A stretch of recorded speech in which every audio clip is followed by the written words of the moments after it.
মালিক রে, আমি বড় পাপী, আমি বড় গুনাহগার।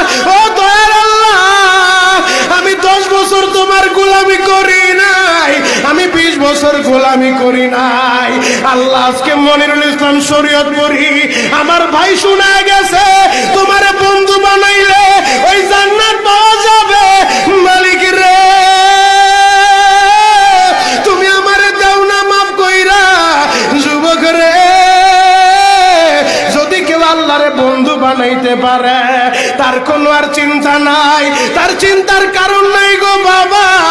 এ যুবক ভাইরা, দাড়ি পাকা বাবাজিরা, সবাই আমার দিকে একটা নজর তাকান। এই যে দেখেন আমি হাতের ভিতরে আহারের টিস্যু দিয়া কাফনের মতো একটা দৃশ্য বানায় ফেললাম।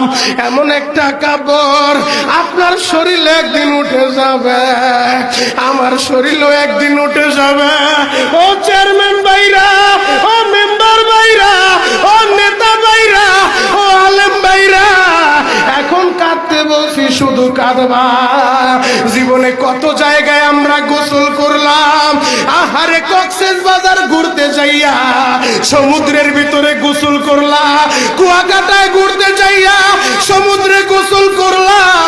এই যে মাদ্রাসার পুকুরটা ভরাট করছে মসজিদের জন্য, বিশাল বড় ময়দান এখন হয়ে গেছে।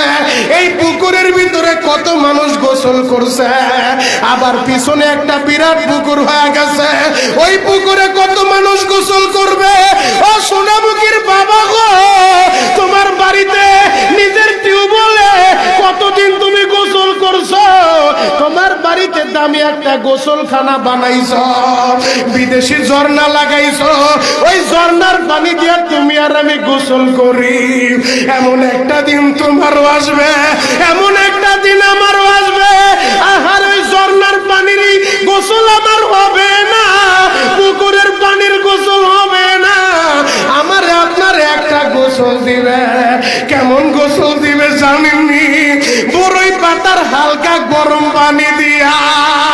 আহারে, মসজিদের কর্নারে পড়ে থাকা 4 পায়ার খাটিয়াটা বাড়িতে নিয়া পর্দা দিয়ে একটা ব্যারিকেড দিয়া বড়ই পাতার গরম পানি দিয়া আপনারে আমারে গোসল দিবে গো বাবা। ওই গোসলটা যেদিন দেওয়া হবে, আহারে, এরপরে আর দামি কাপড় পরতে দিবে।